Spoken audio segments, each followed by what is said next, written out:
You know, turbulence very rarely causes planes to crash. What we really need to worry about are microbursts, sudden downbursts of air associated with thunderstorms, but a small craft like this, if we hit one of those at the wrong altitude, we'll pulverize.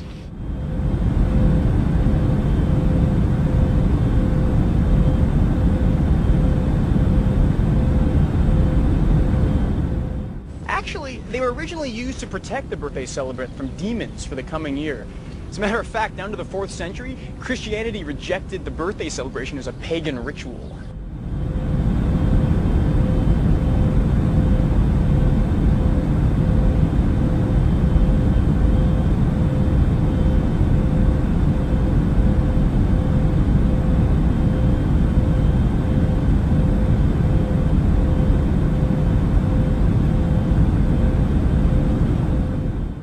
What's that? It was originally called the Town of Our Lady, the Queen of the Angels. City or county? No, both answers.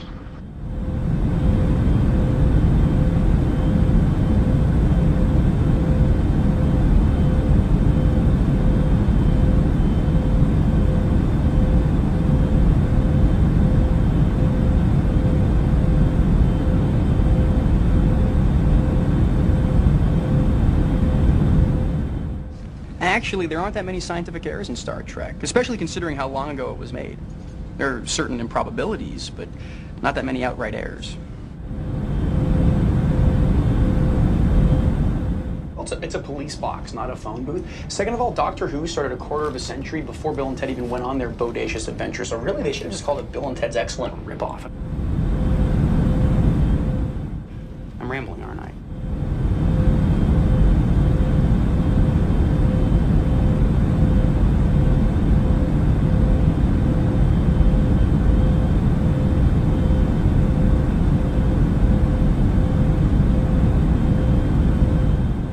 Chemically, it involves surging brain elements called monoamines, dopamines, norepinephrine, and serotonin. Love chemicals controlled by phenolphthaleamine, also found in peas, too. It's also found in peas.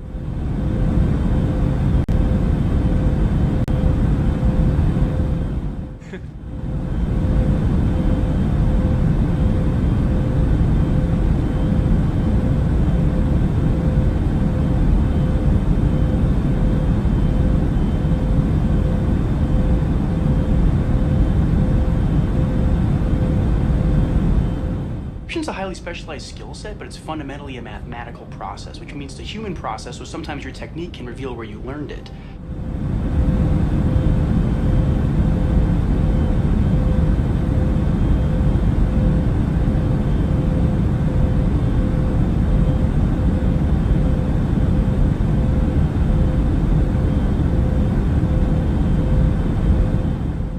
Well, according to the Bible, fratricide was the first type of murder ever committed.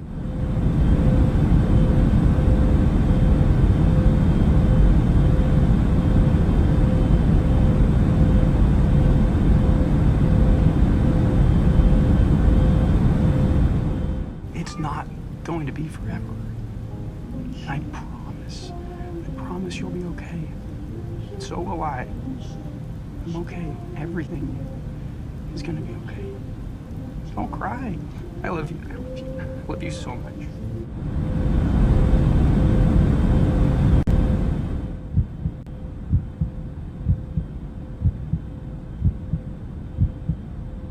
I can read around.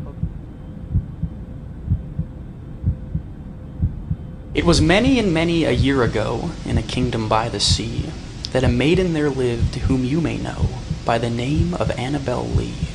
In this maiden she lived with no other thought than to love and be loved by me. I was a child and she was a child in this kingdom by the sea, but we loved with a love that was more than love, I and my Annabel Lee, with a love that the winged seraphs of heaven coveted her and me. And this was the reason that long ago in this kingdom by the sea, a wind blew out of a cloud, chilling my beautiful Annabel Lee, so that her high-born kinsman came and bore her away from me to shut her up in a sepulchre in this kingdom by the sea. The angels, not half so happy in heaven when envying her and me, yes, that was the reason, as all men know, in this kingdom by the sea, that the wind came out of the cloud by night, chilling and killing my Annabel Lee.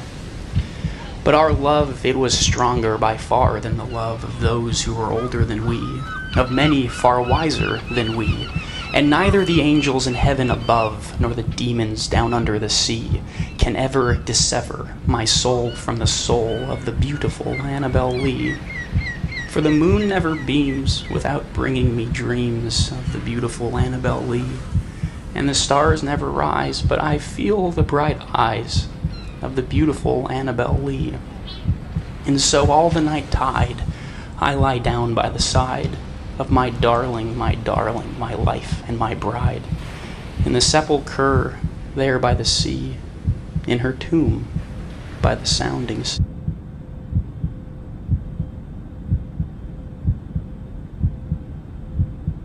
I love you so much. True. Nervous. Very, very dreadfully nervous I had been and am. But why will you say that I am mad? The disease had sharpened my senses, not destroyed, not dulled them. Above all was the sense of hearing acute. I heard all things in the heaven and in the earth. I heard many things in hell. How then am I mad?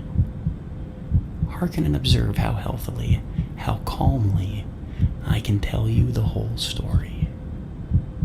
It's impossible to say how first the idea entered my brain, but once conceived, it haunted me day and night. Object there was none, passion there was none. I loved the old man. He'd never wronged me. He'd never given me insult. For his gold I had no desire. I think it was his eye. Yes, it was this. He had the eye of a vulture. A pale blue eye with a film over it. Whenever it fell upon me, my blood ran cold, and so by degrees, very gradually, I made up my mind to take the life of the old man, and thus rid myself of the eye forever. Now this is the point.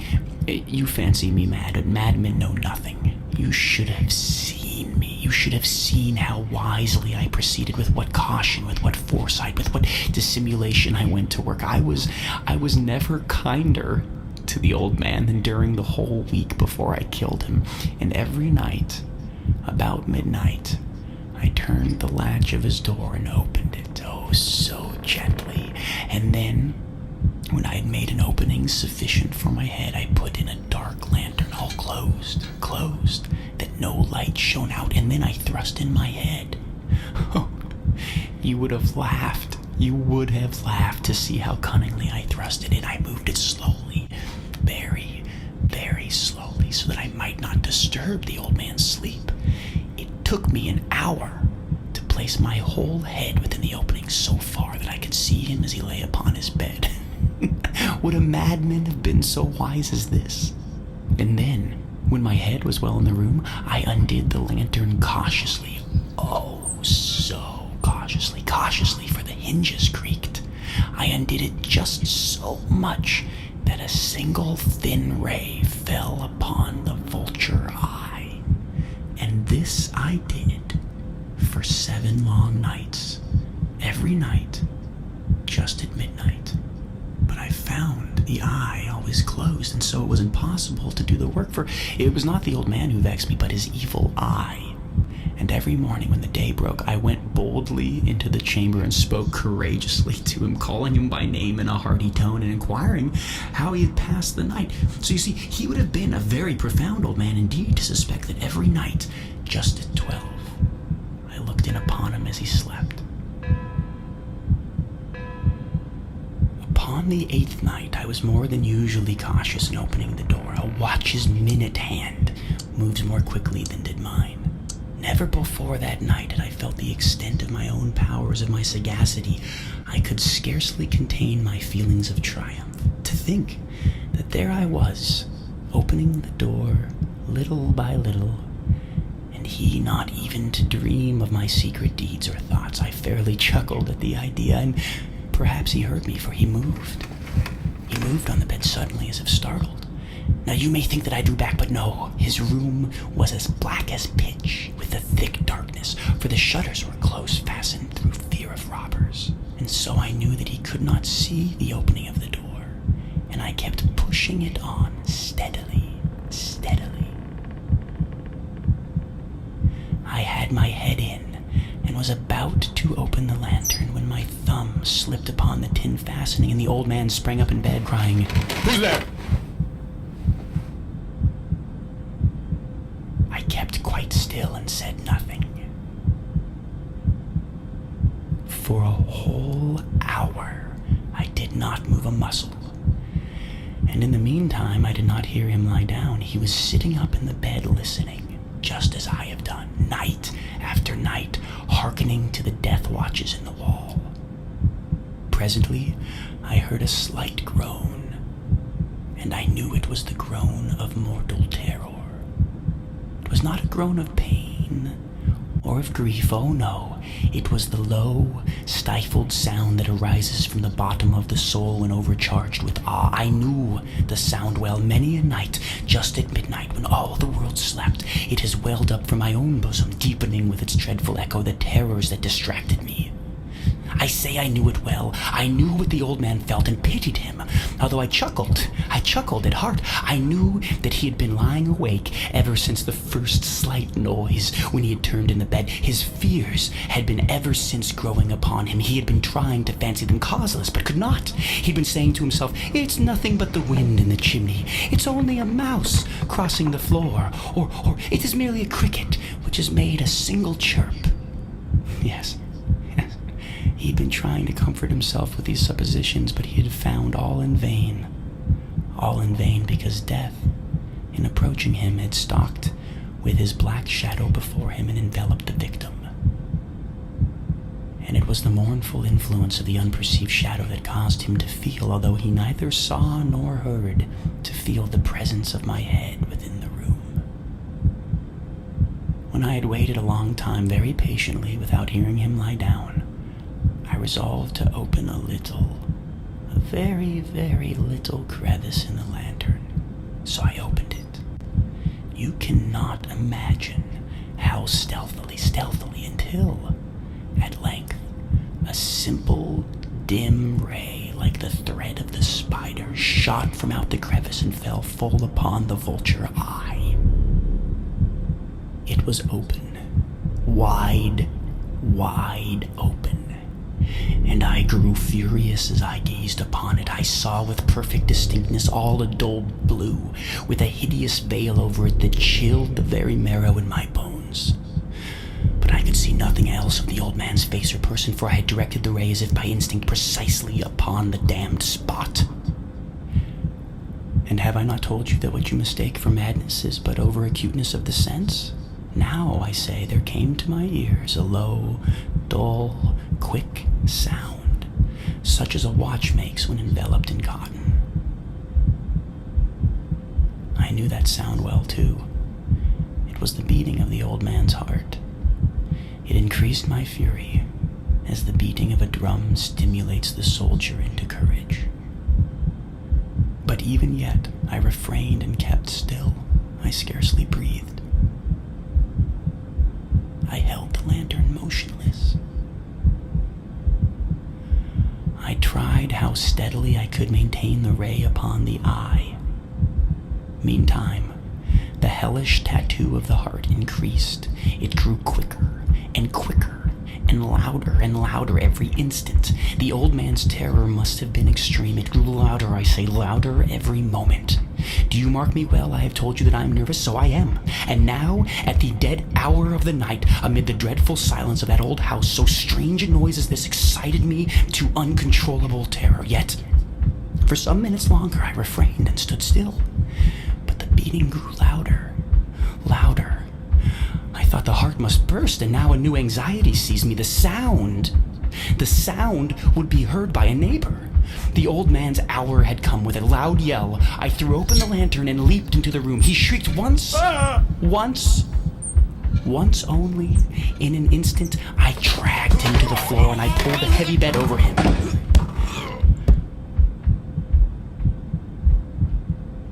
I then smiled gaily to find the deed so far done.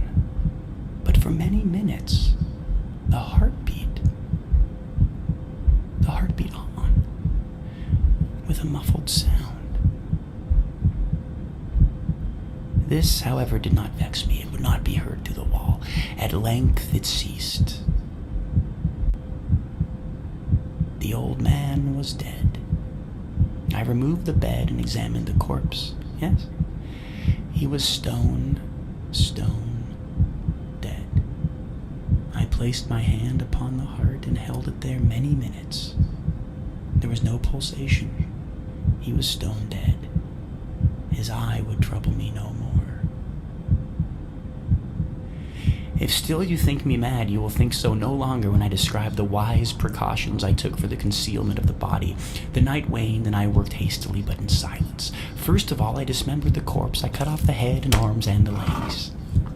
I then took up 3 planks from the floor into the chamber and deposited all between the scantlings. I then replaced the boards so cleverly, so cunningly, that no human eye, not even his, could have detected anything wrong. There was nothing to wash out, no stain of any kind, no blood spot whatever. I had been too wary for that. A tub had caught all. When I had made an end of these labors, it was 4 o'clock, still dark as midnight. As the bell sounded the hour, there came a knocking at the street door. I went down to open it with a light heart, for what had I now to fear? There entered 3 men, who introduced themselves with perfect suavity as officers of the police. A shriek had been heard by a neighbor during the night. Suspicion of foul play had been aroused. Information had been lodged at the police office, and they, the officers, had been deputed to search the premises. I smiled, for what had I to fear? I bade the gentleman welcome. The shriek, I said, was my own in a dream.